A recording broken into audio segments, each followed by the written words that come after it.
Oseo. Oseo. Thank you. That's a Cherokee greeting. And wave the great feather for the good of it. The theme today actually is the Trail of Tears.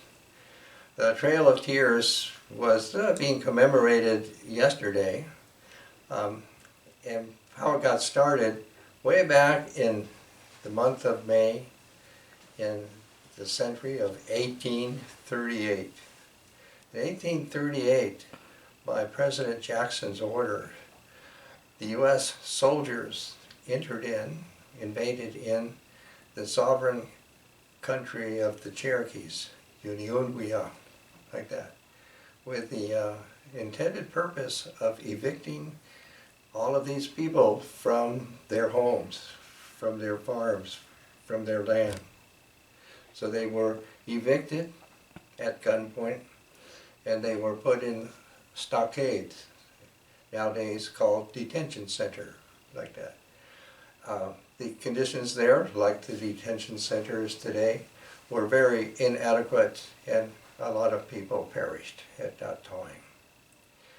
All Native Americans living here today in our time, they are all survivors. We are all survivors, or we are the descendants of survivors of a government policy of annihilation, dislocation, and forced assimilation. And so we are still here. I myself am a descendant Cherokee. My grandmother, Ama Reed, she bears the title of Akisigwao, beloved woman, meaning that she bears the values of the Cherokee. And so I continue with that. I've had an education in that. And I want to commemorate this occasion. I'm calling it's like a memorial, but it's more like we all remember. We all remember what happened. The people were, from that stockade, made to walk all the way over to Oklahoma. Many, many died. They give figures like in the thousands. I don't know how anybody knows. Some say, half of the population perished at this time, and so forth. So we do want to remember all that. And I do have something here you can look at that says the Trail of Tears. A few years ago, recently, Claudia went to see her sister-in-law in eastern Oklahoma, who is Cherokee. Felicia is her name. And most notably, she's also like a firekeeper, fire tender, which is very important because the way I've heard it, as the people were moved from the eastern part of the country to Oklahoma, they endeavored to keep their fire alive. So somehow somebody managed to keep that fire alive, and it still is alive. And Claudia's sister-in-law is a keeper of that fire, like that.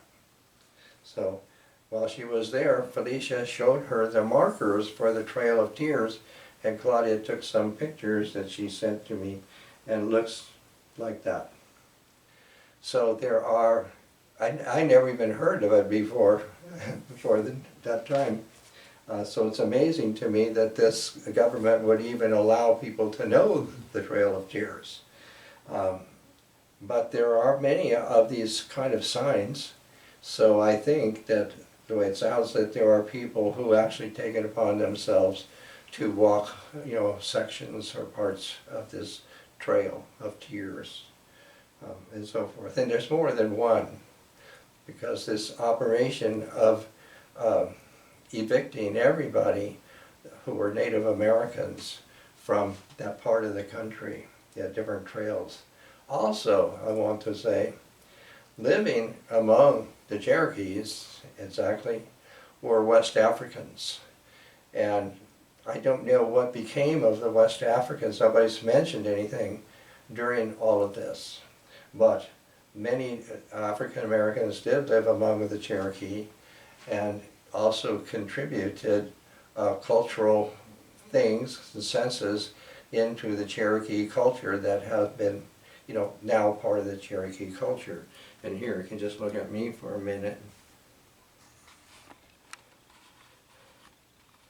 This is a sage bundle. So this is ubiquitous in Native America, burning the sage. And some Native Americans are even very protective of it, like only Native Americans should harvest it. But this sage was actually introduced into our culture by the West Africans. So that's one item I can really point out. Also, that I do know, because I met them, there are still people of African ancestry who are Cherokees living, that I know, in Tennessee, around Nashville, and so forth. And just yesterday, our African-American neighbor said he was going over there to South Carolina. There's an island where his family lives, and that's where he was going to go see his family, on this island off of South Carolina. And so I turned to him and I said, "Are you Cherokee?" And he said, "No." But maybe he is. Maybe he is and he doesn't realize it. So that's the way we're starting here. And I'm going to start right off by reading this piece. This is by the poet, the late Michael McClure, who was also a teacher of mine. And I think this is a very, very fit for what I'm presenting here today. We are a nation. We are a nation. We are a nation. We are a nation. Hey-ya, hey-ya, hey-ya, hey-ya. In the glory of the rain, we are a nation. In the rising of the mammal nation, in the Turtle Islands light, we are this nation. What we are inside, below the social whirling, is the nation, nation, nation. Is the nation, the mammal nation. We are in danger. That's what we love. We love this danger. We are deep inside. We are deep inside. We are deep inside. Deeply widow.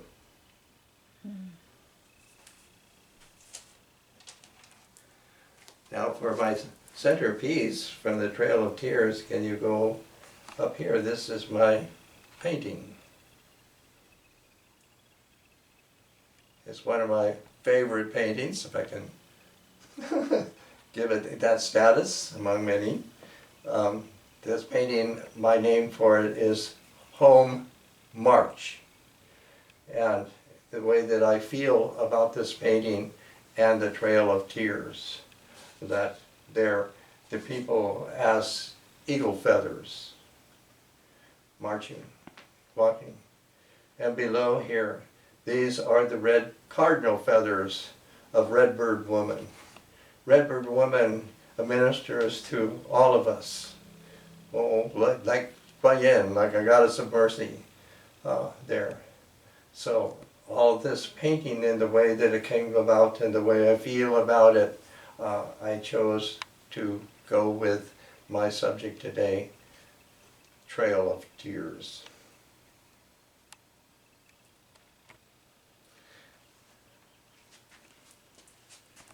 And we can drop down here to this picture, very, very old picture. This is Tachi Akurakura. Tachi means governor. He is the governor, he was the governor of a large island in the Mississippi River. And this was around, I don't know, the early 19th century, I guess I could say, just before, the removal. And you say the way he's dressed. He was also like the ambassador for the Cherokee Nation to England, which also, offers a mention that England recognized the sovereignty of the Cherokee Nation, Aninuya, like that. So you see that he is wearing a turban, like that. Sequoia, which I have now pictured here, is also always pictured with a turban, like that. And evidently this comes from the Phoenicians. The Phoenicians somehow came here, or are here, or were integrated into the Cherokee, like that. And also the Sequoia's syllabary, as it's called, the way of writing is also stemmed from the Phoenicians. So I can mention all of that here. And you go right above it, since we're right here. This is a pipe. This pipe is not old. It's made by a Cherokee man. His father was a pipe maker also, but what is featured and why I have it is featuring the horned serpent, the mythical Uktena. And it's remarkable how he fashioned this, to resemble this mythical, sometimes they call him a dragon. But he's not just a myth, he actually exists, because he showed up for me. So he's a kind of a guide. He kind of has a way of informing me. And so that both is a Cherokee image for a very important being in our culture, Uktena, and below I have crystal here. In the Cherokee culture, crystals are ubiquitous of all kind, big ones, little ones, and so forth. And also, sometimes Uktena is also featured as having an eye of crystal, Olunsati, the crystal eye. So they can bring all that in. Now below, oh, and I should say one more thing,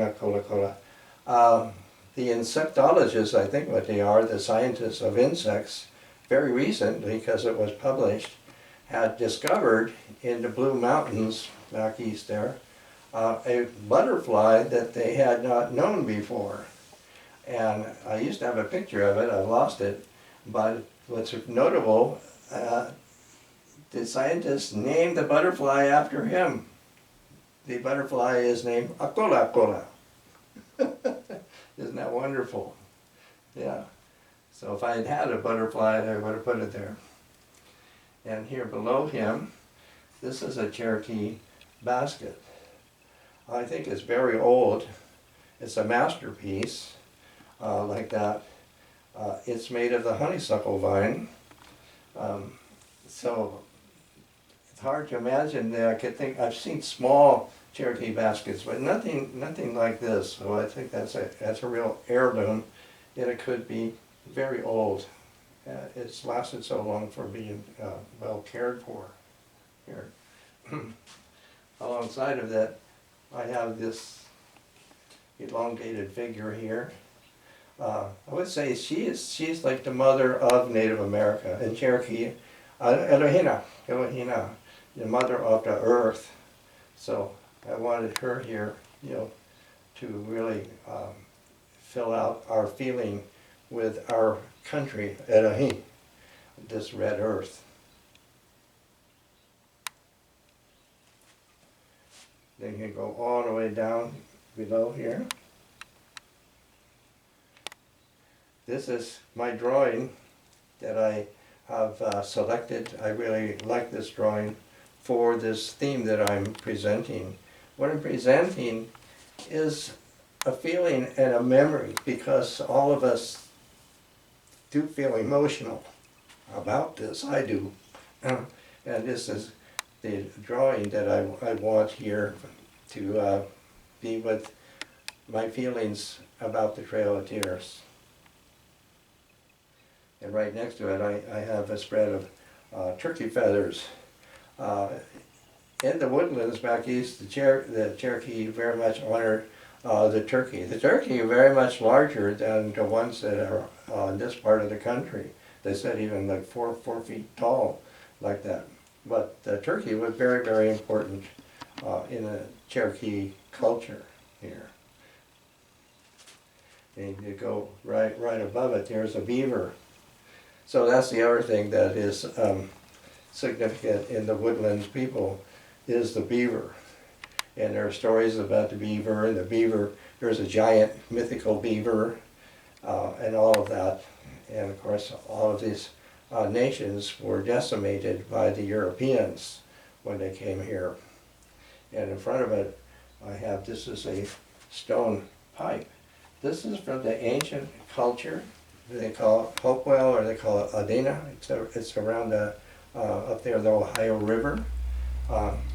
And that is like 2,000 years old, would be that. And it looks like that's a mythical beaver here. And then can go all the way over there to this mask. I don't know if I should walk over here a little bit. This mask here is called Twister face. And what it represents here is initiation for me. I was actually, sort of can only term it, introduced or initiated by a false face member, even though it is Iroquois. And this mask itself is made by a man who is one of the Iroquois groups, but he's also of the Wolf clan, as am I, the Aniwaya here. And I have that here because it is actually part and parcel of my, what I'm referring to here, Cherokee education, which is an education into the culture and anything else that we could know about that. So he has, also a myth that goes with him. But that's, to introduce it here as a Cherokee piece, but made by Iroquois. So, because of the dislocation of everybody, there are no real hard, fast differences between what Americans are now calling tribes, but we must understand they are actually First Nations, and that all of Turtle Island is what we call the whole country, is a pluralistic country of autonomous First Nations. And the Cherokee country, Aninunya, was very, very large and had many settlements or villages like that. And however, everybody had the relation, but there are a lot of differences. And that's something to keep in mind. When the Americans defeated the English with their Revolutionary War, they immediately continued destroying Cherokee towns. Reportedly, they destroyed 60 of those towns, including one of the principal towns, in their rage that the Cherokee had somehow sided with the English. But the ancestry that has been investigated and reported has it that my ancestors were on both sides. Now I want to point out this one here. Oh, let me say, you can just go up there to the little one up here. I'm of the Wolf clan, and of the Wolf clan, the mother of the Wolf clan, the Agisawaya, Mother Wolf, her lair, where she is in the star they call Sirius. That's her star here. So that's why I have that there. But also, it looks the same as the mother of all the Cherokee is Alonsuti. It's the, we call it Pleiades, the Pleiades. When you see a car said Subaru, the main star in that is the mother of the Cherokee. Then I'm going to come all the way over here. I like this picture very much. You could say he looks like a shaman. To be honest, in my education in Cherokee, I never heard that word. They seem to have a name of somebody. It means somebody who knows. Somebody who knows. You could gloss it into medicine man, could say like that. But he's an ancient character, and he would look like, you know, he was of the Hopewell, or he would be of the Cherokee. And that's why I have him here, since he is a person before Europeans came to this country. And below it here, I have a bow and arrow. This is symbolic. It's symbolic of my being in the Wolf Clan. And it symbolizes a place. It's called Red Clay. Red Clay is in Georgia. It's a traditional, if not ancient, ceremonial place.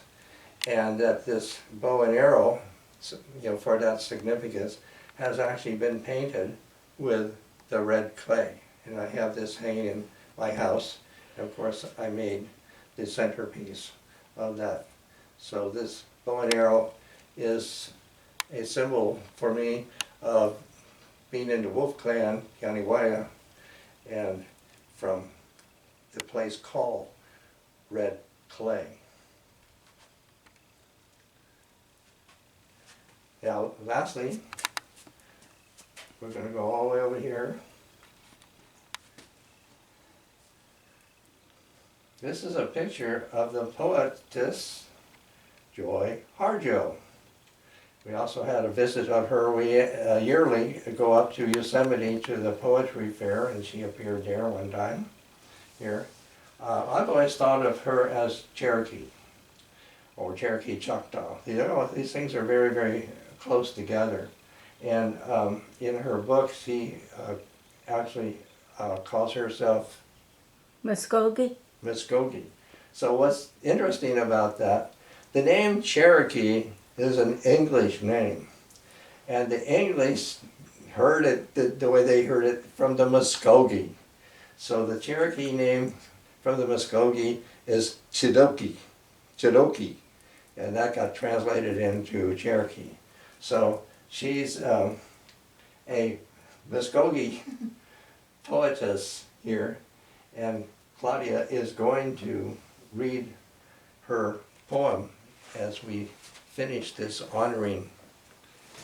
Here, it's your book here. Oh, okay.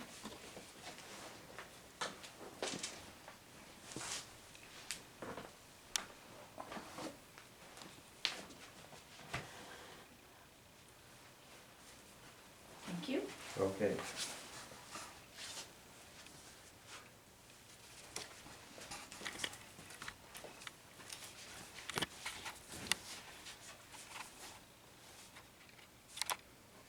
It's an honor to read one of Joy's poems again from her book, Crazy Brave.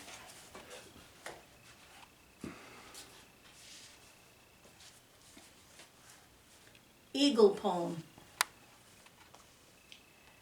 To pray, you open your whole self. To sky, to earth, to sun, to moon.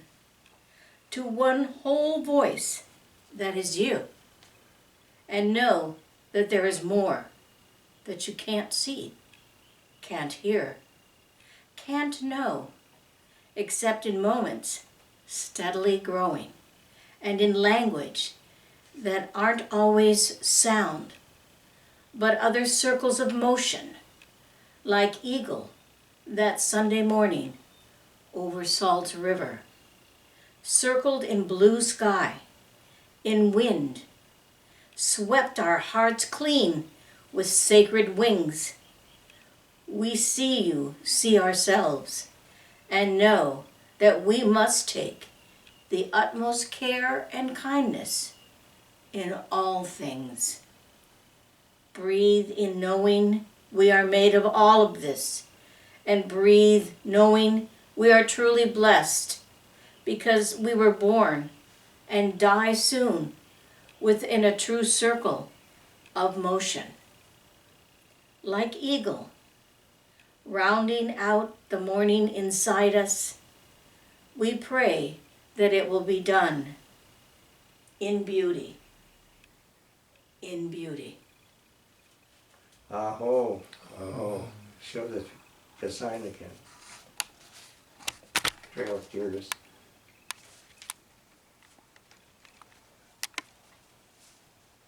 good.